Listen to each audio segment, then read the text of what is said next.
பிரியமானவர்களே, இந்த நாளில் உங்களை சந்திக்கிறதுல நான் மிகுந்த மகிழ்ச்சி அடைகிறேன். விசேஷமாக இந்த நாளில் மனமகிழ்ச்சியான இந்த ஓய்வு நாளில் உங்கள் எல்லாரையும் நாங்கள் ஆலயத்தில் பார்க்க விரும்புகிறோம். யாரெல்லாம் வர முடியுமோ, நீங்கள் பெங்களூரில் இருந்தால் கண்டிப்பாக சபை விசுவாசிகள், புதிய ஆத்துமாக்கள் எல்லாரும் நாங்கள் அன்புடன் அழைக்கிறோம். எல்லோரும் வந்து பங்கு பெறுங்க. இந்த நாள் நமக்கு விசேஷமாக எல்லா ஆராதனை முடிவிலும் 6 o'clock, 8 o'clock, 10 o'clock காலையில் 3 ஆராதனையும், ஈவினிங் 6 o'clock இருக்குது. எல்லா ஆராதனை முடிவிலும் திருவிருந்து பரிமாறப்படும். அதற்காக நீ ஆயத்தமாகி வாங்க. ஞானஸ்நானம் எடுக்காதவர்கள் சீக்கிரம் ஞானஸ்நானம் எடுக்க முயற்சி பண்ணுங்கள். தீர்மானம் எடுங்க, அதை தள்ளி போடாதீங்க. கர்த்தர் உங்கள் கூட இருக்கிறார். இந்த நாளில் கர்த்தர் நமக்கு கொடுக்குற வார்த்தை சங்கீதம் 135வது சங்கீதம் 2வது வசனம், சாம்ஸ் 135 verse 2. கர்த்தருடைய வீட்டிலும் நமது தேவனுடைய ஆலய பிரகாரங்களிலும் நிற்கிறவர்களே கர்த்தரை துதியுங்கள். கர்த்தருடைய வீட்டிலும் தேவனுடைய ஆலயத்தில் வந்து நிற்கிற எல்லாரும் கர்த்தரை துதியுங்க. நான் விசுவாசிக்கிறேன் இன்றைக்கி ஒரு துதிக்கிற ஒரு நாள். எனக்கு கடந்த வாரம் முழுவதும் கர்த்தர் உங்களை காத்திருக்கிறார். இந்த நாளிலே நீங்கள் ஆலயத்துக்கு போங்க. தேவ சமூகத்தில் நன்றியோடு துதிங்க. எத்தனையோ ஆபத்துகள், எத்தனையோ விபத்துகள், எத்தனையோ பிரச்சனைகள், எத்தனையோ போராட்டங்கள், நிந்தனைகள், எத்தனையோ காரியங்கள், அவமானங்கள் கடந்த வாரத்தில் நீங்கள் போயிருக்கலாம். ஆனால் கர்த்தர் எல்லாவற்றிலிருந்து உங்களை ஒரு சேதம் இல்லாமல் கர்த்தர் உங்களை காத்தார்.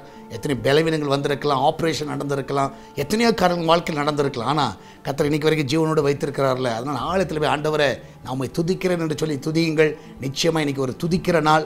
இன்றைக்கி மௌனமாக இருக்கிற நாள் அல்ல. மரித்தவர்கள் மௌனமாக இருப்பார்கள். நான் மரித்தவர்கள் அல்ல, நம்ம உயிரோடு இருக்கிறவர்கள். ஆனால் ஆலயத்துக்கு போங்க. இன்றைக்கி நீங்கள் போகிற ஆலயத்தில் போய் ஆண்டு நன்றியோடு துதிங்க. மனுஷனை பார்க்க போகாதீங்க, நீங்கள் தேவனை பார்க்க போங்க. தேவனை பார்க்க போவீர்கள் என்றால் நிச்சயமாய் கர்த்தரை துதிப்பீர்கள். அதனால் நான் விசுவாசிக்கிறேன் இன்றைக்கி எல்லோரும் கர்த்தரை துதியுங்கள். நம்மளாம் ஜெபிக்கலாமா? ஆண்டவரே, இந்த நாளுக்காய் சோத்திரிக்கிறோம். ஆண்டவரே, இந்த நாளில் மனமகிழ்ச்சியானது ஓய்வு நாளிலும் ஆண்டவரே உலகம் முழுவதும் நடக்கிறதான எல்லா பரிசுத்தவான்களுடைய ஆராதனையில் தேவனுடைய வல்லமுள்ள கரங்கள் கிரியை செய்யணுமா ஜெபிக்கிறேன். எல்லா போதர்களுக்கு நல்ல சுகம், நல்ல பலனை கொடுங்கப்பா. இந்த நாள் ஒவ்வொரு சபைக்கேற்ற தூது வைக்கத்தான் இந்த தர வேணுமா ஜெபிக்கிறேன். அந்த பிள்ளைகள் கொடுக்குற அந்த வார்த்தையானது ஆண்டவரே உம்மிடத்திலிருந்து வருகிற வார்த்தையாக இருப்பதாக. அதை ஜனங்கள் கேட்கிறவர்கள் ஜனங்களுடைய இறுதியங்கள் ஆண்டவரே கத்தாவை கிழிக்கப்படுவதாக. என் ஆண்டவரே கத்தா அதை ஏற்றுக்கொள்ள உதவி செய்யுங்க. அதன்படி நடக்க உதவி செய்யுங்க. என் தேவன் தாமே இந்த நாள் ஒவ்வொரு ஆசீர்வதிக்க விடமா ஜெபிக்கிறேன். இதனால் எஸ்தர் திருச்சபைக்கு வருகிற பிள்ளைகள், யூடியூப் வழியாக பார்க்கிற பிள்ளைகள், டிவி வழியாக பார்க்கிற பிள்ளைகள் எல்லாரும் ஆசீர்வதிங்கப்பா. இந்த நாளில் அவர்கள் உண்மை துதிக்கட்டும் ஆண்டவரே. நீர் எத்தனையோ நன்மைகள் எங்களுக்கு செய்திருக்கிறீர். இன்றைக்கி நாங்கள் ஜீவனோடு இருப்பது உடைய கிருபை ஆண்டவரே. இந்த நாளில் தேவனுடைய ஆலயத்தில் வந்து எல்லாரும் துதிக்கத்தக்கதாக ஆண்டகத்தாவே உங்களுடைய சமூகத்தில் கத்தாவை களி கூறத்தக்கதாக உதவி செய்வீராக. எல்லாருடைய பிரச்சனைகளுக்கு விடுதலை தருவீராக. ஆண்டகத்தாவே ஆராதிக்கும் பொழுது ஆண்டவரே உண்மையாகவே எங்கள் பிரச்சனைகளுக்கு ஒரு விடுதலை உண்டு. இந்த நாளில் ஆண்டவர் நாங்கள் ஆராதிக்க வந்திருக்கிறோம். ஆண்டவரை ஆராதிக்க போகிறோம். ஆண்டவரை கத்தரை எங்கள் பிரச்சனைகள் எல்லாம் வந்து விடுதலை ஆக்குவார் என்ற நம்பிக்கையோடு ஆண்டவரை இந்த சமூகத்தில் வந்து நீ செய்த எல்லா நன்மைகளை நினைத்து ஆராதிக்க உதவி செய்யுங்க. ஒவ்வொருவரை பலப்படுத்துங்க. வயதானவர்களை பலப்படுத்துங்க. சிறு பிள்ளைகளை ஆசீர்வதிங்க. ஹாஸ்பிட்டலில் இருக்கிற பிள்ளைகளை சுகப்படுத்துங்க. வீட்டுக்கு சுகமாய் கொண்டு வாங்க.